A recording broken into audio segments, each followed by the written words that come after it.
Summers, is this rolling? Is this set hot? Summers, this is Derek Dillinger, the franchise of AIW, the director of the production, the Neon Tarantino, Derek Dillinger, and you're listening to Wrestling Chairs. Cut. Making your way in the world today takes everything you got. Taking a break from all your worries sure would help a lot. Wouldn't you like to get away? Sometimes you want to go where everybody knows your name, and they're always glad you came. You want to go where you can see that troubles are all the same. You want to go where everybody knows your name. And welcome back to Wrestling Cheers, where everybody knows your name, especially when you're a lonely warrior tonight. This is Wrestling Cheers. We like to talk about things going on in the Northeast Ohio independent wrestling scene. We preview shows, we review shows, and sometimes we even have interviews along the way. This is a review of AIW's Eyes of the Beast. I'm your host, Justin Summers, and Wrestling Cheers is brought to you by the Trending Topics Network and Midwest Territory. Please rate, review, and subscribe your ever listen to this fine podcast, whether it be Apple Podcasts, Google Podcasts, Stitcher, TuneIn, YouTube, Spotify, iHeartRadio, Pandora, Amazon Music, or Podbean, WrestlingCheers.podbean.com. Find us on Facebook, Twitter, and Instagram, Facebook.com/WrestlingCheers, Twitter.com/WrestlingCheers, and Instagram.com/WrestlingCheers. Email, if you so choose or desire, WrestlingCheers@gmail.com, and we don't have a merch store anywhere right now. Like I said, this is a review of AIW's Eyes of the Beast. I've already introduced myself, and this week we got Charly Butters. Charlie, how's it going this evening? I think I'm going to need like my own special intro for being old reliable moving forward. I think that's going to be a demand from now on. People don't know that I didn't have people don't know that I didn't have you scheduled for the show until today. Yeah. It's not like I had much I was able to do. Having some back issues, some herniated discs, so it's not like I can keep myself too busy. That's why I was not live for this show. I decided to enjoy it from the comfort of my couch. So the three shows that I've seen this weekend, you're going to have the ability to watch it safely from your couch. I believe so, but it's not the same when you paid for a ticket for each of those and then didn't get to go to them and experience them live and have all the fun that happens before and after the shows. So, I mean, technically, you only paid for 2 tickets, which were the AIW ones, and then I paid for the other 4. Granted, price differences between those, but. Well, I then had to, technically eat the cost of your Suzuki ticket. So, yeah, I was halfway tempting to quote, sell or get refunds on the other tickets. But then I was like, if he didn't sell his fucking ticket for AIW, then I'm just going to have to eat it too. Yeah, shit happens. Though the benefit of you not being there Friday and Saturday is I had an extra seat open that I could be like, no, you can't sit here. This seat is paid for, so I get extra room. You got to live out your Forrest Gump fantasy. Can't sit here. Seats taken. I say that whenever I'm in a public restroom and someone knocks on the stall door. I go, seats taken. I'm serious. That's not a joke. I mean, it is, but I seriously will say that. But yeah, sucks that you weren't there. I wish you were, especially when you were the one that really wanted to do the BSB show. Yeah. Which I flat out told Mouse that I was upset that he switched it because I really wanted Zaxby's. And I got cheated out of Zaxby's. Yeah, but here's the thing. If you would have got Zaxby's, you could have also gotten hepatitis from that arena. So, I've been to that arena, though. Have you? Yeah. I drove down there alone. So then you could have got hepatitis again from it. That's one of the times in the fabled stories with Mouse that I met him and he just like didn't necessarily acknowledge me or didn't necessarily know who I was. Because yes, I don't blame him. I wouldn't remember you either. I mean, to this day, he doesn't remember you, so it's good. Keeping that tradition alive, you know. It's great meeting him for the first time every time I see him. Yeah. Just like we did on Sunday, but you weren't there. That is correct. Though, since I'm not a total asshole, and you did pay for my ticket for AIW, you do get a BSB poster that we got. Oh, nice. That we got with our front row ticket. Oh, nice. And then I totally forgot about them. I mean, we didn't get them. They're going to be sent later. Okay. But yeah, when I went to go check in, Rebecca had kind of like, oh, you guys got like posters too, and I thought it had to do with your sponsorship, and I was like, oh no, like that must be Charly. And then I did get a confirmation like, oh, like your package is on the way, and I saw that it said like front row with signed poster, and I'm like, oh yeah, I guess that was me. I forgot that was a little thing for when you bought tickets. So yeah, you will get a poster. Good. Yeah, I had mentioned like, well, I tried to go back and like repurchase it because like it was like an additional option for $10. I was like, I mean, I really want one of those, and like especially after I knew I wasn't going to be able to go, I'm like, well, I should order one so I can at least have it since I sponsored it and everything. And Becky hit me up and she's like, well, yeah, nobody was buying them, so we're gonna do something different with it. And she's like, you'll get one. I'm like, okay. Well, you're gonna get two, technically then. We'll see. If they only send one, that's fine. I don't really care. That'll be fine. I'll frame it and put it up in my room, you know, with all my other cool shit.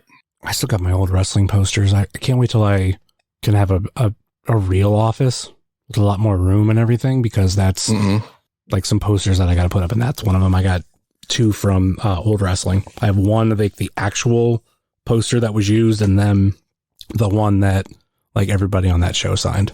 That was made. Like, I hope I'm well enough to go to old wrestling in June.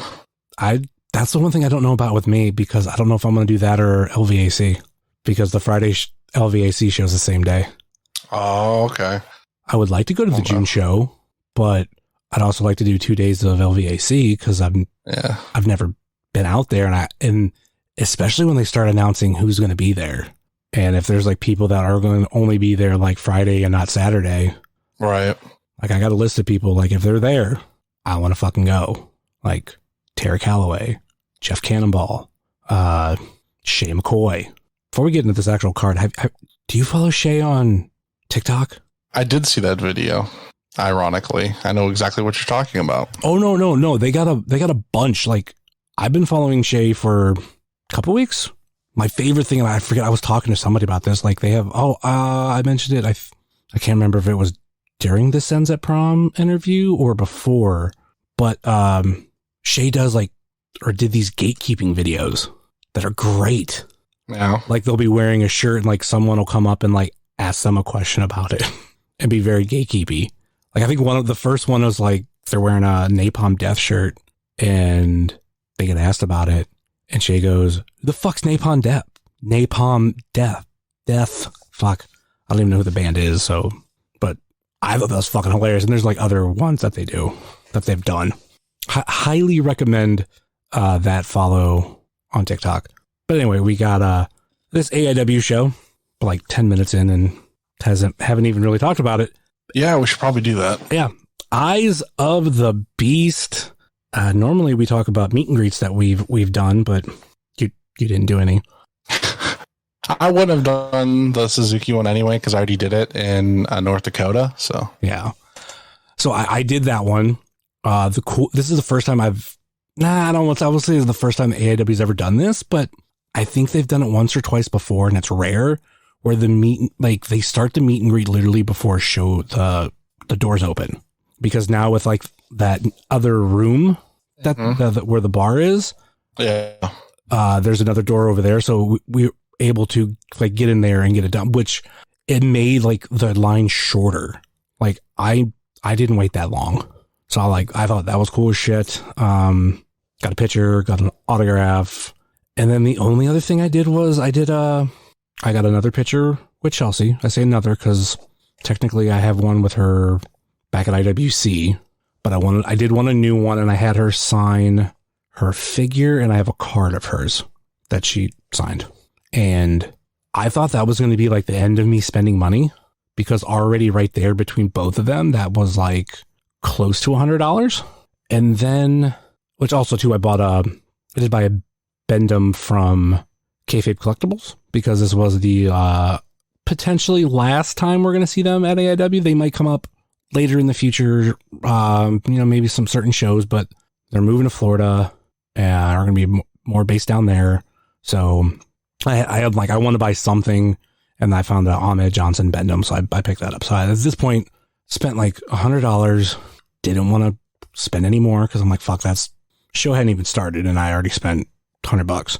And then I seen at the AW merch table a Britt Baker micro brawler, and I did not buy her micro brawler when it first came out. Like, technically there was one in my apartment, but it's my wife's, because she likes to collect Britt Baker stuff too. So when those came out, she bought that one, and then I only, like, because times were a little tight for that week or so that there was a pre-sale, I bought Brody Lee. Mm-hmm. So, because I was like, this one could potentially skyrocket. So I want this. And I had actually forgot that I never went back and tried to pick up one. So when I got her Chase figure for my birthday, that's when I realized I didn't have her micro brawler. And that thing was going on eBay or any ones that pop up, which isn't a ton, like one or two here and there. Like, it goes for about $80.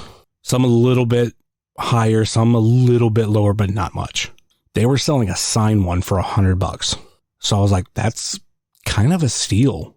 If I pay like the market value of what a Britt Baker micro brawler cost, I'm spending, maybe roughly, if not, I'm spending a little bit less than what a signature would be. So I was like, fuck it. I bought it. And I did make the mistake of telling them, because I was like, I'm not going to buy it, because I just don't want to. I asked what the price was. And then when I told them like how much a regular micro brawler goes for, they were like, well, if you try to come back next show, the price might be higher. I'm like, fuck. And by the end of the show, it wasn't sold. So I paid the $100. You're wild, man. And I would say I didn't spend any money until, all weekend, but I'll go them food, because you got to go buy food. I bought some CDs on Saturday and my wife wasn't happy. First time I've ever owned a copy of Nirvana's Nevermind, like an actual copy. I say actual because I got it burnt in middle school. And then I think after that, I end up either getting it burnt again, because I did have my CD collection stolen, or I borrowed a friend's copy and put it on my computer. Yeah, I had a real copy when I first got it. And then I've just, I have Spotify now, so I don't worry about anything. So there's been a few things I've been looking at, getting and having just to display. So I like having physical copies, because sometimes there's just something about having that physical copy, because Spotify, Apple Music can all go down tomorrow. And if you don't own it, then, you have to kiss those files goodbye. Now just pirate it all again. It'll be all right. One thing goes down, pirating will go right back up. But that show, though, how about that show on Friday? Ooh. You don't want to go on tangents? Nah, I'm ready to talk about the show. I'm in a little bit of pain, so I need to wrap this up. All right. Any final thoughts or last minute plugs before we go? No, man. So send me money through my PayPal or my Cash App or anything. I'll put, you can link it in the bio, and help me get paid while I'm laying on my couch, not being able to do anything. Where can people find your OnlyFans? That's going to be coming soon under the name Mike Honcho. I will spread my butt apart for that. So, all right, let's get into this show. There was a dark match, which was... I saw that. No, you didn't. I saw that there was a dark match. I saw photos of the dark match. I did not see the dark match, but I saw photos of it. It was Bulking Season versus Casey Carrington and Brian Carson. Carrington and Carson, the shit stains of AIW. They're just going to start bringing toilet paper and just launching toilet paper at them now. Yeah. I kind of enjoy not having to go buy toilet paper before AIW. Can you imagine when we had the toilet paper shortage, how much that would have sucked? I think that obviously we would just not have done it. But I think now that we're not really in that concern, I'm going to start bringing loading up some toilet paper, some dollar toilet paper in the trunk of the car, and we're gonna just fucking hail the shit out of them with it. It was bulking season. Basically, I say it was both of them, but it was technically Chuck pinning Casey. Yeah, I saw he hit that fucking powerbomb on his knee. It looked pretty good. Made me pretty happy. All right, let's get into the actual show. The main event versus 9 to 5. Started off the show with a nice alarm clock. Or, well, technically Pat started playing the wrong music, but... Was it Pat? What was Pat doing the music on the show? I thought he was. I thought he didn't do Odeon shows. I thought they had their own person for Odeon shows. And he has to do it for all the other ones that aren't at the Odeon. Nah, I don't know. Well, somebody fucked Yeah, there's up. a little miscue. I mean, I personally would have been more hyped to, start off the show with TME's music. But yeah, that got cut off real quick, and then an alarm clock started, and ugh. I do enjoy 9 to 5 as a team, though. I think I've said it before that I like them, but they're never going to be a team that I'm going to cheer like at all. And I think this tag team makes a lot of sense, especially with giving real purpose to Louis Linden, and you have Jack Verville, who's been around a while, but he hasn't technically been around AIW for a while. Are they the most hated tag team in AIW? Outside of maybe they're the most outside of the tag team in AIW. Outside of the tag team that's was in the pre-show. Well, I think Casey and them are more hated because they're just annoying. But 9 to 5, I think, is just kind of stuck in this limbo. Well, at least I thought they were. At least they're doing something with them now where I figured something was going to happen in this match. We were going to start to see some changes or something happen where it's not going to be just a clean whatever, quick victory for TME. And that's kind of what I kind of figured we were going to see. And obviously, we got when we get to the finish, but so I was like, okay, we're finally doing something with 9 to 5. Other than just making them a veteran, fill in a spot tag team to add some depth. I think that they are, they can do a story and do something. So obviously they're going to, do something with the main event. So why not? What were your thoughts on this match? I thought it was all right. I don't remember much from it. I told myself before this show, I was going to actually try to take notes, in my notes app, but in between taking pictures and the tweeting and everything, I forgot.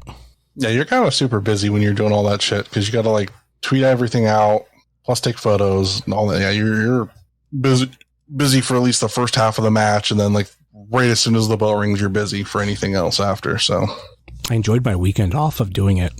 I think Caden thought because we were talking about something, he thought I was gonna he made some sort of comment about me live tweeting the BSB show. I'm like, oh no. I thought about it later. I was kind of being a talent scout.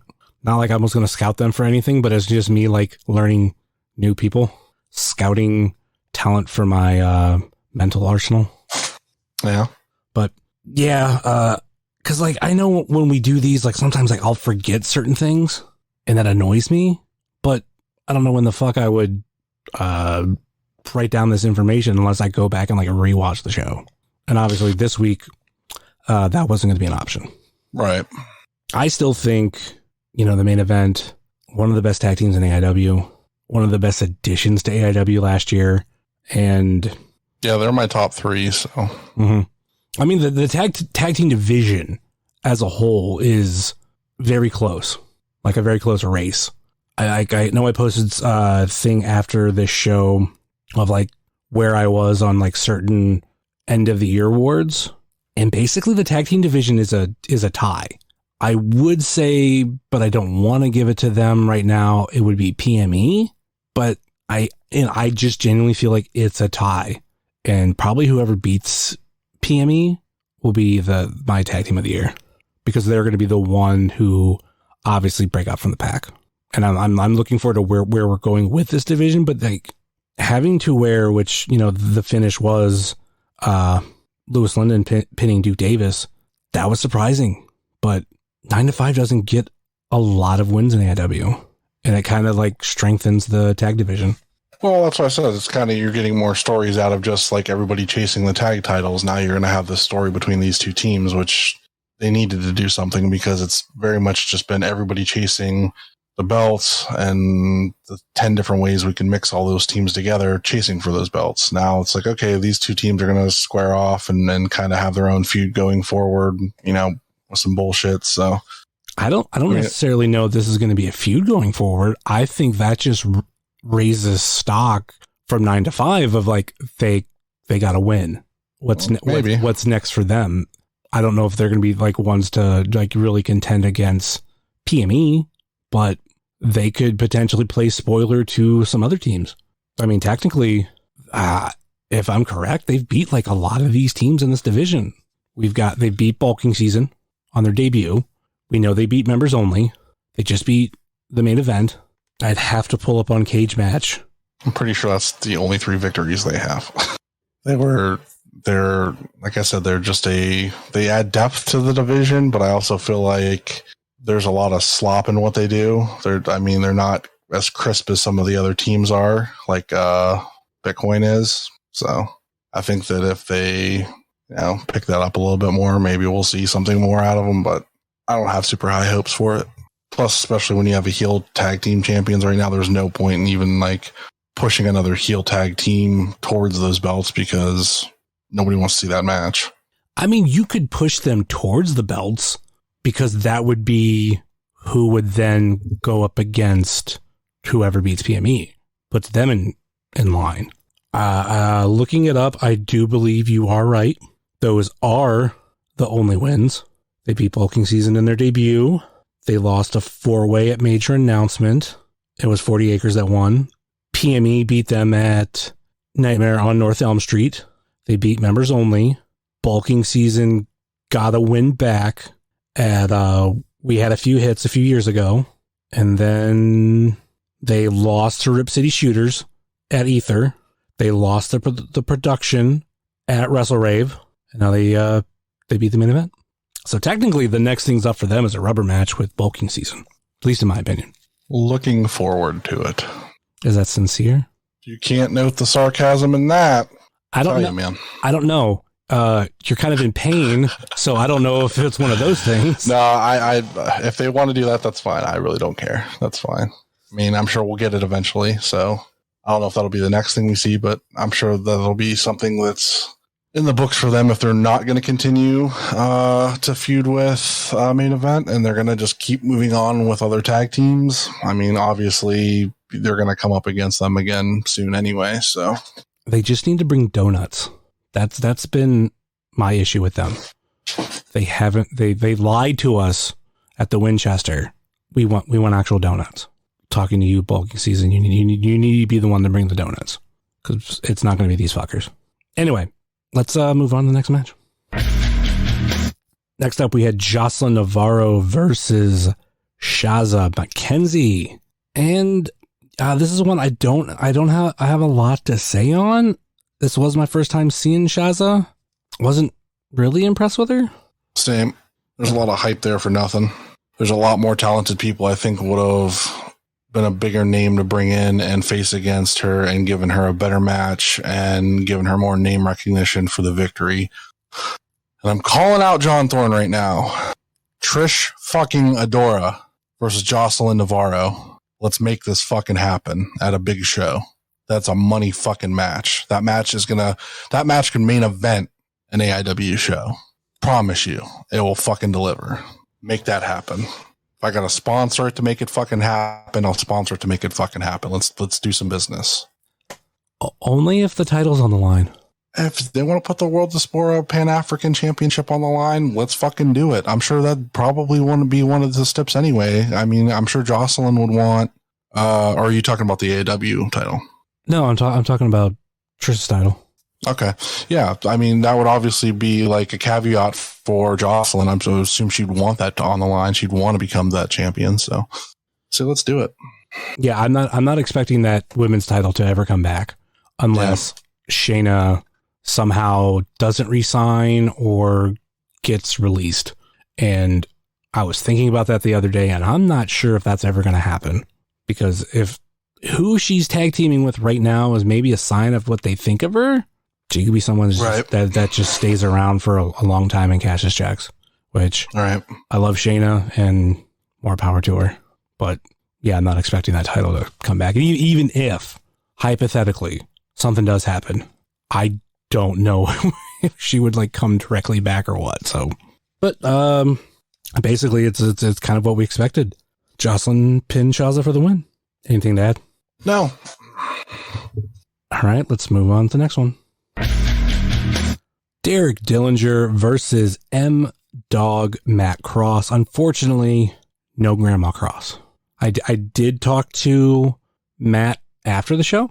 I wanted to like make sure like, is Grandma Cross all right? Because she wasn't there and she wasn't at the last booking, and I guess she's just been busy. So good to hear. Good to hear. She's still doing good and she's just busy. Though I really wanted to see Ziggy versus Grandma Cross. Any thoughts on this match? Yeah, man, this match was, this is the kind of match that I would have opened the show with. I thought this was really good.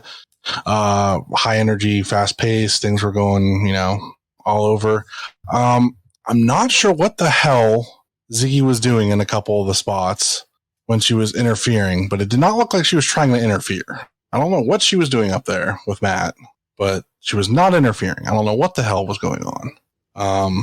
But yeah, other than that, I thought the match was excellent. It was one of my top 3 matches on the show. It was great, like old school versus new school. There were some other things I know I saw on Twitter, like comparing like the two. And it's one of those that, we talk about how Jocelyn is kind of like building up her resume or just like building up these wins and these opponents. I feel like some of the same's been done with Derek, like since the return last year. The engine's been idling on Derek for a year now, so I'm just waiting for them to eventually say, hit the gas and watch it go, because he's going full speed with everything. He's there for all of it. He's got one of the most well-rounded characters in the company. He can deliver on everything. He fucking cuts awesome promos. He fucking has an awesome gimmick. He's entertaining. He can fucking wrestle. It's just a matter of waiting for other shit to play out to, make things happen. And it just, like I said, just sitting in idle, waiting to get that shot to show everybody that should have been doing this a year ago. We'll get there eventually. I don't want to say he's necessarily sitting there idle, because he's not idling. He's doing stuff. Like, that's not maybe the wrong terminology that I'm using. He's doing stuff. He's proving himself time and time again, like with all this talent that he's facing. Everybody, whether it be Max Caster, whether it be, M-Dog, any of these other people that he's stepped across the ring from and had a fucking killer match with. Shane Douglas. But just, anybody. He can go with anybody. He's proven he can do hardcore. He can do high flying. He can do, all this fast paced shit. It's just a matter of finding that right spot to really showcase him, even more than he already is. And I look forward to that day, because I think I've attached my fucking horse and buggy to him since we came back. He's the guy I fucking go to shows to watch. He's the one. So speaking of which, what's that? Speaking of which, I miss Levi. I was thinking about him. Yeah, Levi had a nice little run there, and he's just kind of been absent. I'm sure he'll come back though. I miss that horse and buggy.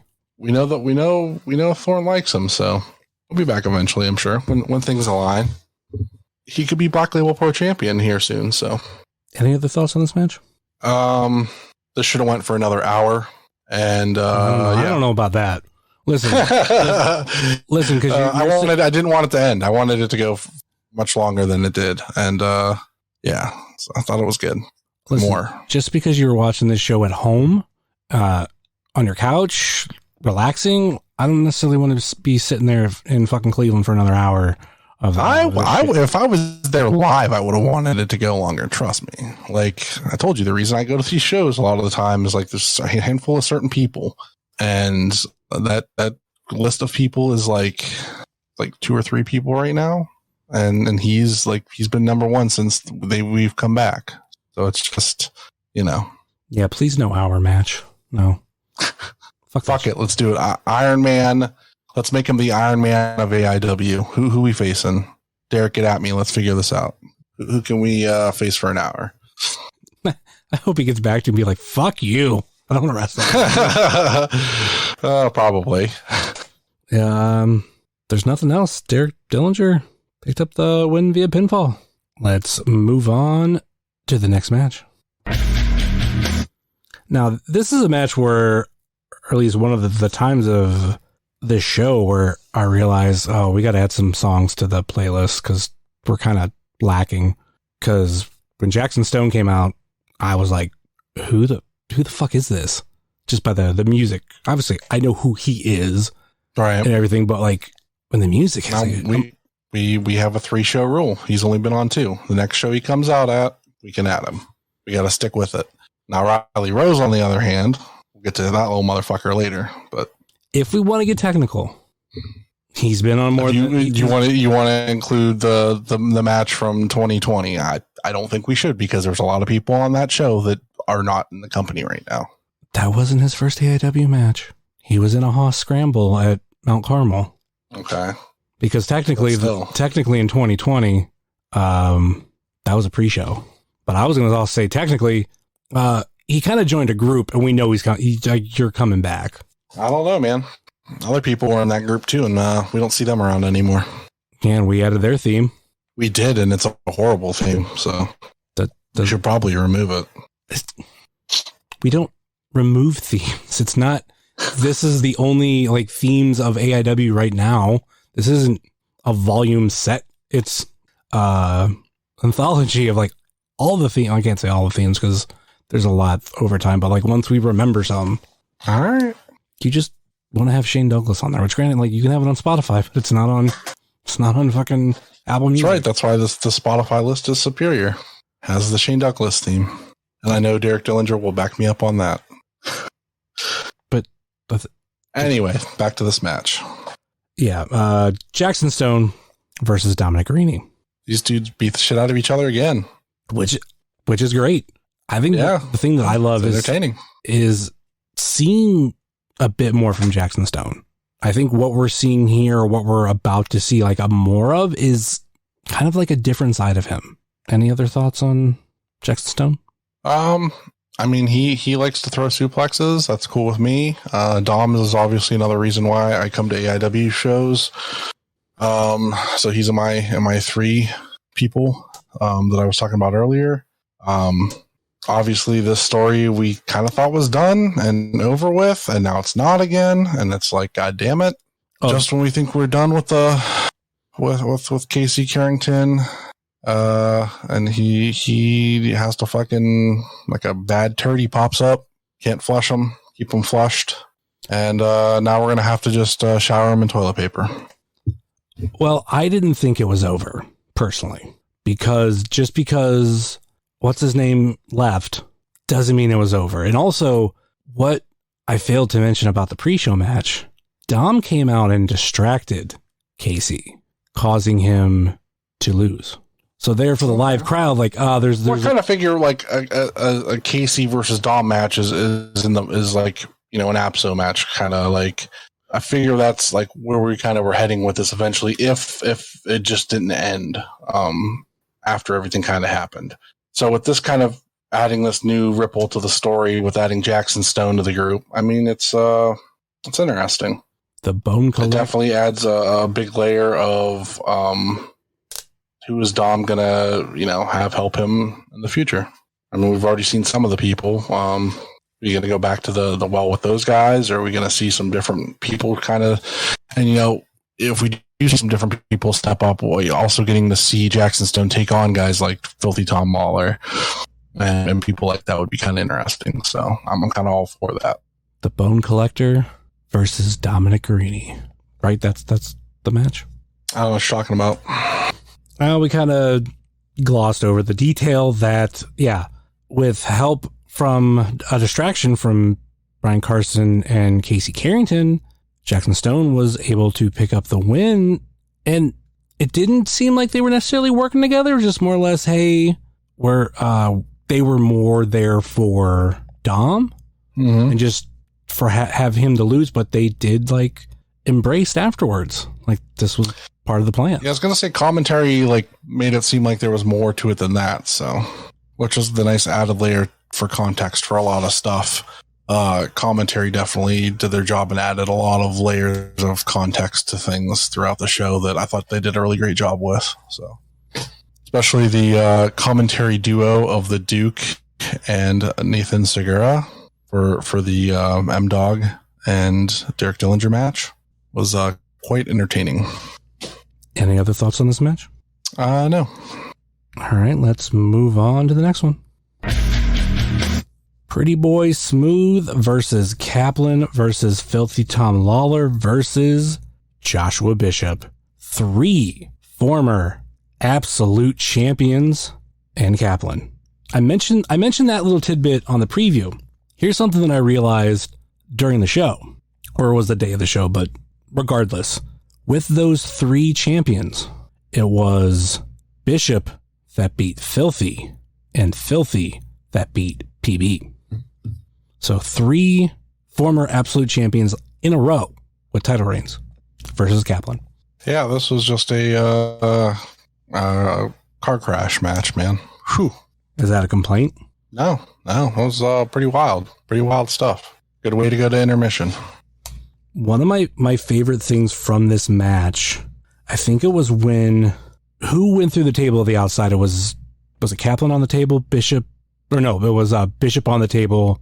Kaplan dove off, yeah. Yeah. I believe it was this spot. Pretty Boy Smooth was right in front of us, and he was kind of like facing our direction, laying on the mat. And like when he heard the crash, like his eyes got really big, and it was pretty funny because it was like an oh shit moment. And I think, unfortunately, I wasn't able to like get a picture of it quick enough, but like I know me and Pam talked about that right after it happened. It was fucking great.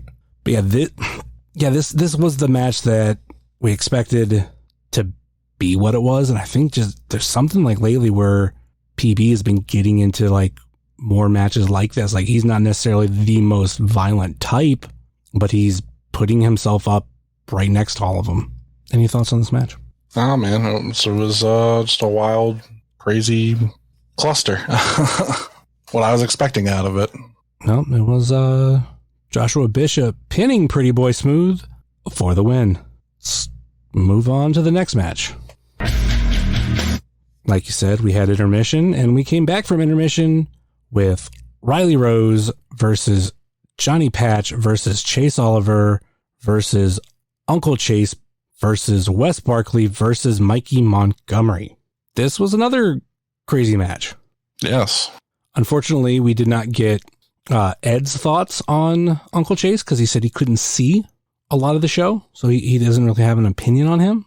I'm still thinking he's not going to like him because you would think he would like him, which means he doesn't. We got to add Johnny Patch's theme. He's at 3. Yeah, we got to add him. And then I've got to talk to Riley and find out what his is and make sure we get his updated since he seems like he's sticking with this one. So, and then if Uncle Chase gets one more match, he's in. Yeah.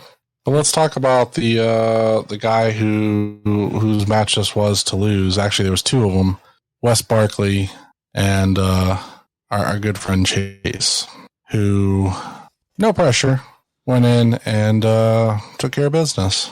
Mikey, Mikey impresses me every time I see him too. Like we have the younger talent there that's a little bit newer faces, but we have some of the established guys. And Mikey's been doing, like, every time Mikey gets a shot at something, like, he always impresses me. Wes always impresses. Chase always impresses. So it's these other guys did a great job too. And I was impressed with all of them. If they're going to keep being in scrambles like this, please don't die. That's all. Mikey does have the benefit of like being in a tag team to where a loss here doesn't necessarily hurt him, or at least doesn't hurt the team. Right. I do think it seemed interesting that there was a little bit of tension after the match between Chase and Bitcoin Boys. And that's something I wonder if we're going to see more of.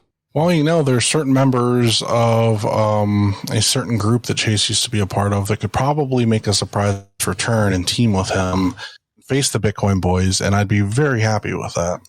I totally agree. I've been hoping sometime soon we see the return of Gary the King Baller. A pillar to No Consequences, and I feel like people really overlooked the importance of him. So yeah, I'd love to see Gary the King Baller come back. That's who you meant, right?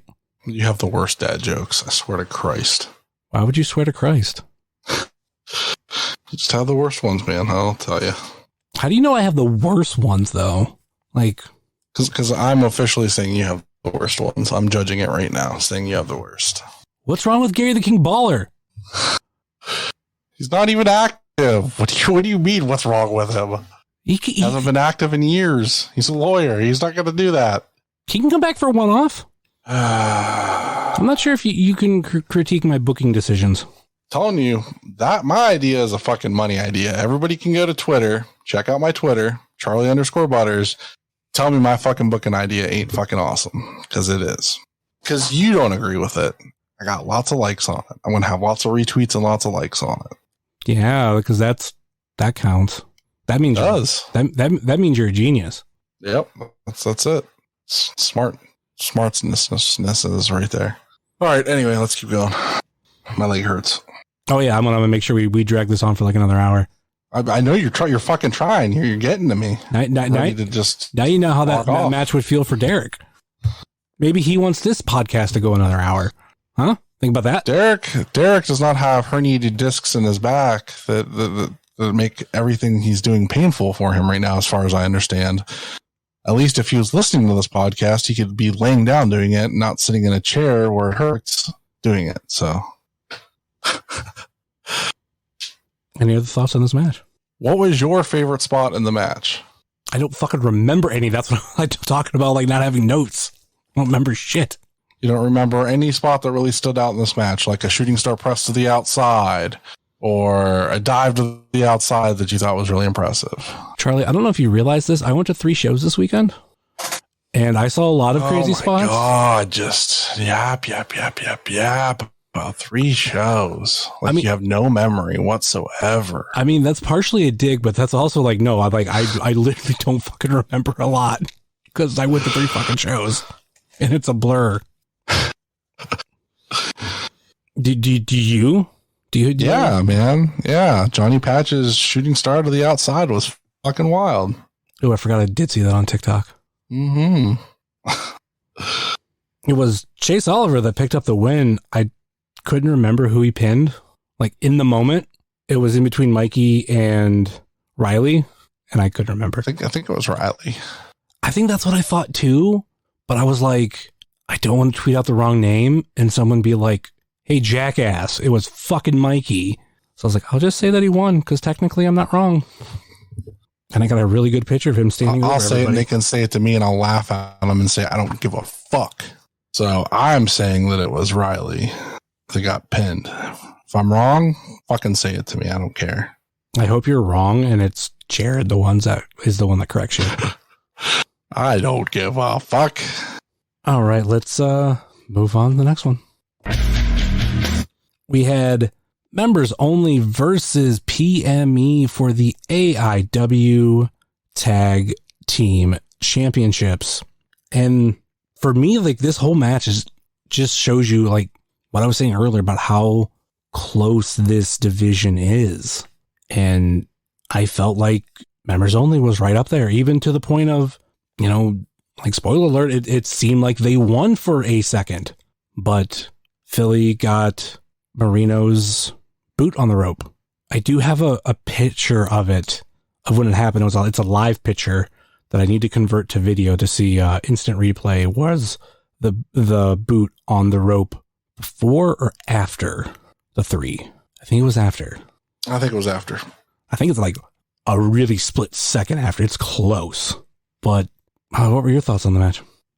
Members only was dominant for the damn near the entire match, and I was like, yes, this shows that they can go with PME, and they can look like a actual dominant tag team, and they looked excellent. I've been harsh on PME for a while, saying that they've been slacking since their like turn or whatever. I kind of ate my words on that. I want to say at the Akron show. I like that they've changed up their music. They're changing some things. They're doing a couple little different things here and there. I like what I'm seeing from them now. It makes a little bit more sense to what they're trying to do.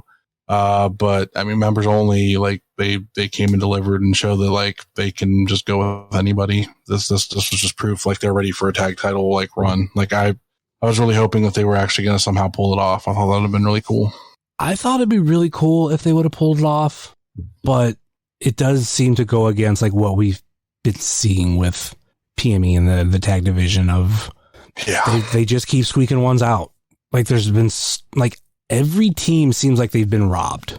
The only team that hasn't, I don't think they've been robbed, and it's only because I don't think they've gone against PME, is the production. Of course, like Bitcoin Boys and all that, but even technically Bitcoin Boys, but like, they stole the 4-way win. All right, from they were in the match, so technically it includes them. Yeah, but they definitely stole that win from Bulking Season. They've stolen the win from the main event, and now members only. And it did seem like this was going to be the night. And I think for me, like going back to your criticism of PME, I do like what they're doing, but I'm not 100% sold on the partnership with Cardona. Like I like that it happened to begin with, because like that gave us this flip for them to where it made sense. It was this nice overarching story that went back to Go for Broke. Like that part of the storytelling was great, but it doesn't seem genuine after that point. I think some of it comes down to like some issues that have happened with PME, like they couldn't make it to the December show.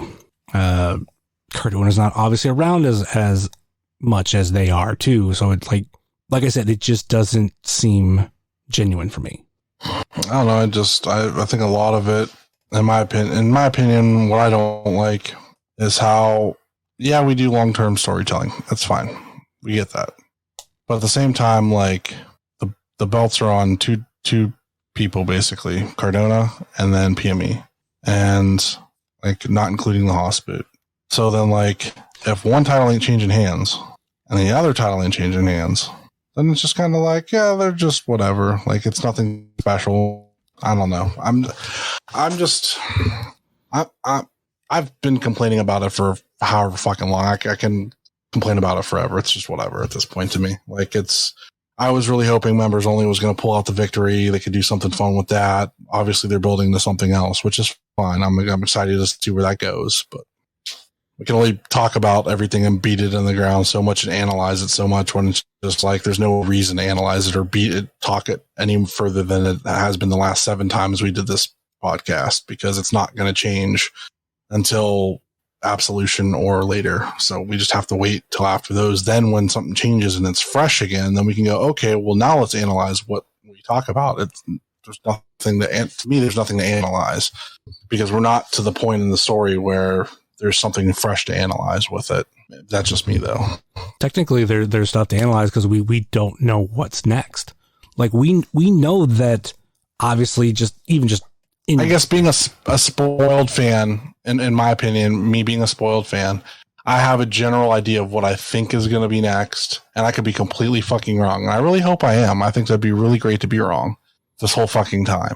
But I feel like it's when I start to like, I can go in and enjoy the show for what it is when I don't have to analyze. As soon as I have to start analyzing every little thing about it and like the discussion that comes with it, like we kind of have to do on here, for us to get points across, it becomes tedious to me, because I feel like we've had this discussion ad nauseum for months. And like, yeah, there's little changes here and there, but it's still the same end game in my mind. And until I am wrong, and I hope I am, it just feels tedious every time we talk about it. And it's not your fault. It's not anybody's fault. It's just my fault. how I feel, if that makes sense, man. I really, it's just me being a spoiled fan. Because like I want this, I want that. If we get fucking the complete opposite, I'm cool with that. But like, I can't analyze it anymore because I sit there and think about it, and it just the same thing goes over and over in my head, and I'm just like, yeah, there's just nothing else for me to think about. Like if we were given some others, a different set of facts or a different idea. You said that you know what's next, and I'm gonna technically call bullshit, but it's. I'm not saying I know what's next, but like, hold on, let me finish what I'm saying. Okay. I got 2 words out, and you want to interrupt me. Okay. My point is, we know what's next of like, obviously, which I was trying to say earlier, like we know they're going to lose. Like that's just a thing that happens in wrestling. You win a title, you lose it. So we know that's coming, especially with the types of runs that both Cardona and PME has had. But we don't know what's next. Even like, we don't know who is going to be the one or ones to beat them.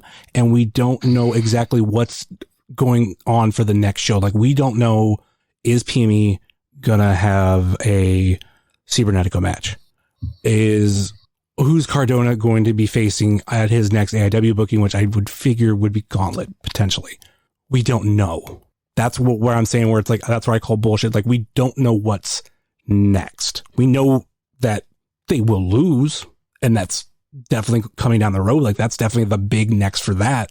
But we don't know a little. That's next. What I mean, though. Like, is that yes, they're going to lose. We don't know to who or when. That's correct. But getting to that point, like, I don't know. I'm burnt out on it. Because like when we do these analysis, like sometimes it is like we're talking about some of the little steps of what's next, especially with something going on, like even just the tag division, where I'm sticking with the fact of like all these teams are like close together. And it could potentially be a big match at Absolution with all of them. Mm-hmm. And I think that's potentially is the story they're telling. I could be wrong. We could get it at, the rap show maybe where like we have like a number 1 contender match or something. Till we find like get all these teams together outside of PME and be like, okay, whoever wins gets a tag title match. And probably potentially a stipulation or whatever it might be to make to make it special. I don't know. Because even then, like imagine just having like a number 1 contender match, like the main event versus bulking season versus not I almost said 9 to 5, but I meant members only. Mm-hmm. Fuck, I don't know who would win. I know who I'd probably want to win. Right. But I could easily see either of those teams winning, going up against PME, and potentially winning an episode. But even then, I don't think we can necessarily count on PME losing at episode at the same time. I mean, yeah, we can't say like what show or to who, but like obviously the end game for me is like having new champions for all 3 title belts. And that's just what I'm waiting for, honestly. Like, I don't mind what we have right now. It obviously, like, I'm spending money and going to shows, so I obviously enjoy what we're getting out of it, but to some extent. But it's like, can I analyze more? Nah, I'm kind of done with it. So I think, like, after this episode, I say you bar me from the show until there are new champions, and then I will come and analyze all day long for you. Well, that's easier said than done because much like Clerks, you weren't supposed to fucking be here today. This is true. Because Dalton's a slacker. Fucking. I'm going to talk shit about him because he's not here, so I can do that. He had a real reason not to be here. I can't. Yeah. But it's fun to make fun of him. He made some sort of comment on Saturday about like how dumb something was up here, and I just looked at him and I'm like, you're from the South. Like, when you talk, it sounds like cornbread. Shut the fuck up. Anyway,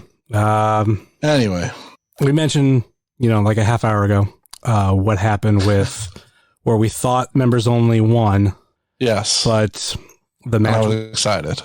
Yeah, the match was continued, and while it was happening, PME took advantage and Marino pinned Malcolm Cambridge for the win. Mm-hmm. Let's move on to our first main event of the evening. Isaiah Broner versus Minoru Suzuki. Charlie, how did the entrance come across on IWTV? I was hyped, man. You could feel like the electricity, like you knew this was a big time match, like everything felt hype.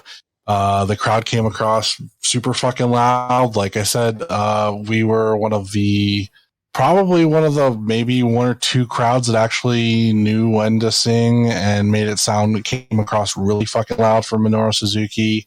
And then like obviously like when Isaiah Broner came out, like you knew, okay, here we go. Like this is it, and it was good. It was everything I wanted. So it was when he was announced, this is the match I wanted, and I got the match I wanted out of it. It was exactly beat for beat what I thought it was going to be. Zero complaints. I love them beating the shit out of each other. It's fucking great. And just, I couldn't stop talking about it this weekend is of like what Broner has done like over the last year and like how he has really improved his stock and helped make himself a bigger name. Like, is he this bigger indie name right now? No, but compare him to what he was last year at this time, big difference. And you know, that took a lot of work on his part. Us fans and like other things that like fell in his lap with opportunities, like those helped. But if it wasn't for him stepping out of Michigan and taking some of these other bookings and coming to AIW shows and also like starting to go to the AIW school, I believe, or whatever it is, or just training there a little bit, it's helped him. And that's where it fell on him and he's fucking owned it. Obviously going into this match, we knew Suzuki was going to win. Spoiler alert, Suzuki pinned Broner for the win, but he got the fucking opportunity. He killed it. This match was fucking awesome.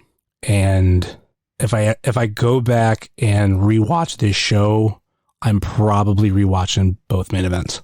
And obviously starting with this one.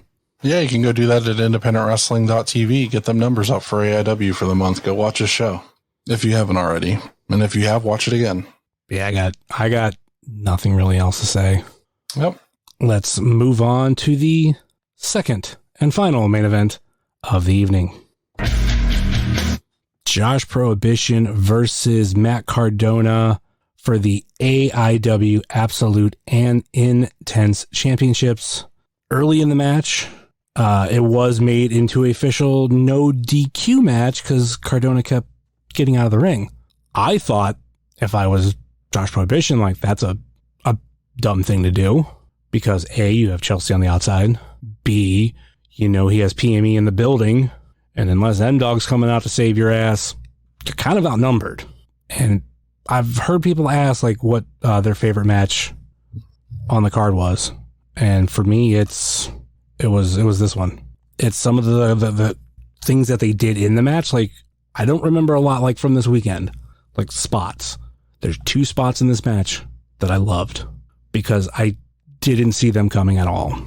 Number 1 is the cup spot where Cardona goes for a low blow on Josh Prohibition and J Pro pulls out a cup. Like, haha, like I outsmarted you. I knew you were going to try it. All right. Unfortunately, the match didn't end there because that would have been a great spot. At one point in the match, Cardona takes off his shirt, does what he's kind of been doing in AIW, like who wants my shirt? And then he rubs his balls on it. Well, this time he threw it at Josh Prohibition's daughter. I don't know if that came on IWTV or if they kind of acknowledged that's who it hit. I don't know if that's who he was aiming for. Could have been his wife, but I think on purpose he aimed for the daughter. Fast forward, I don't know how long, she comes in the ring and gets in front of Cardona and then does a fucking bad on moves. Was that a Hurricane Rana? Yeah, she kicked him in the shin and then he grabbed her to do a powerbomb on her and she reversed into a Hurricane Rana. Yeah, like that spot was fucking awesome. And then Josh followed it up with a drunken driver and almost got the win. And that was probably the best storytelling in the match to me. Like I did like the cup spot as well. That spot there like actually had me thinking like that Josh might actually win. And I was like, all right, cool. And then like he didn't. And I'm like, all right, And then I just kind of sat back and watched the rest of the shenanigans unfold. What were your thoughts on the match? It was a very good main event match for the belts. They, again, on commentary, kind of like explained why it made sense for him to make it intense rules. If I remember correctly, it was basically that means that now he can actually go after Chelsea and them as well before they go after him. So basically giving him the advantage of, being able to stop them before they, do what, they're going to do regardless. I think that's kind of how they kind of made it seem like it would make sense.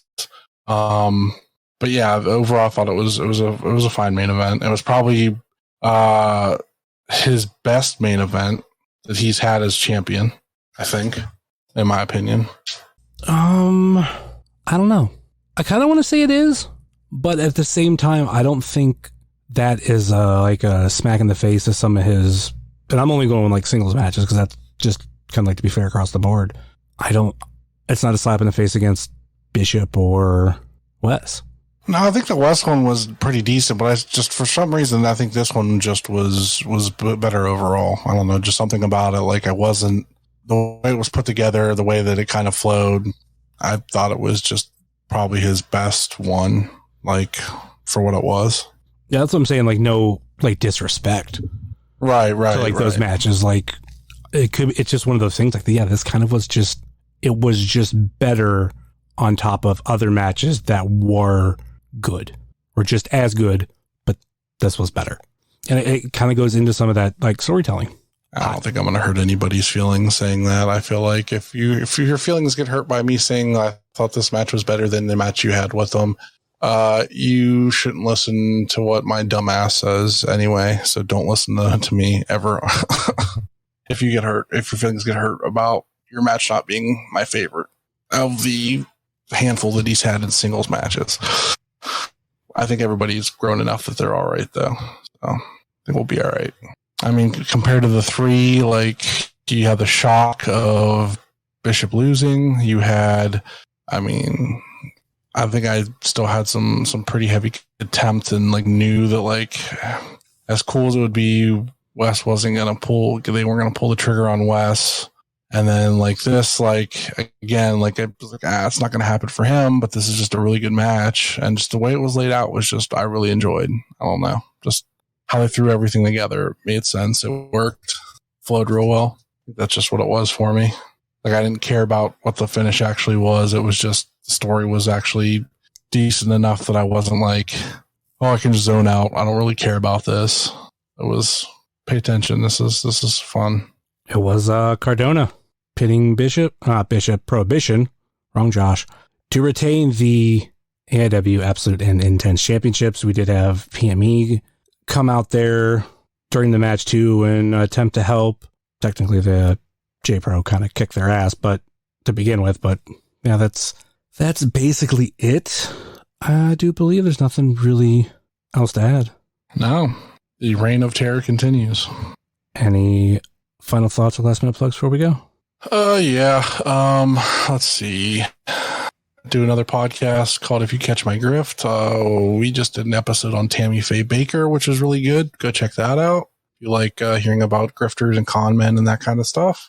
IWTV Guide's been doing all kinds of fun stuff. I just did an interview with Mouse from Big Starks brand last week on that.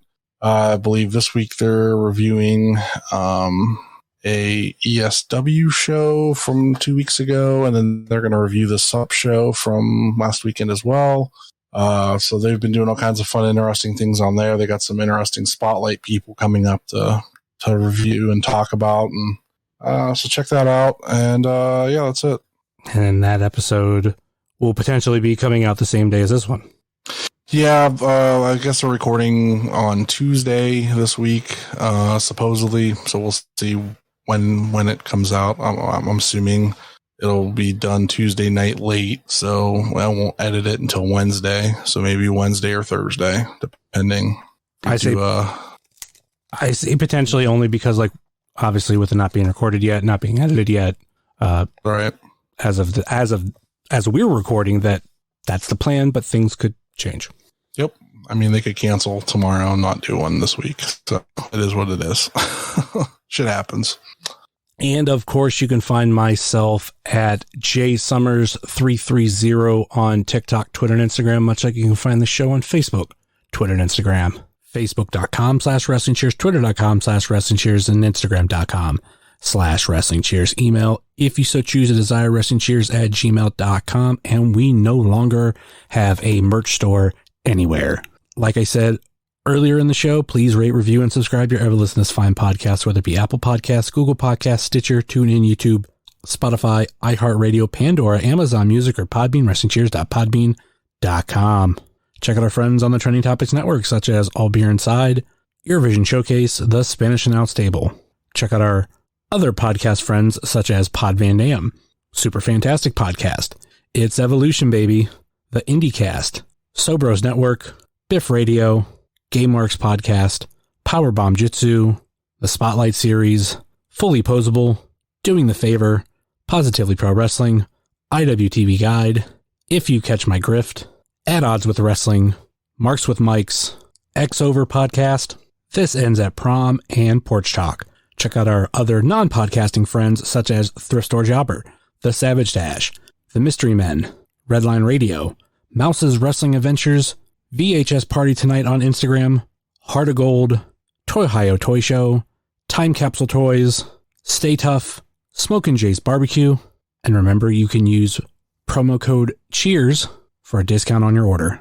JCP Designs, Midwest Territory, Southern Underground Pro, and the official graphic designer of Wrestling Cheers, Moy Boy Designs. That will do it for us here on Wrestling Cheers, where everybody knows your name, and Matt Cardona is still your champion. Later.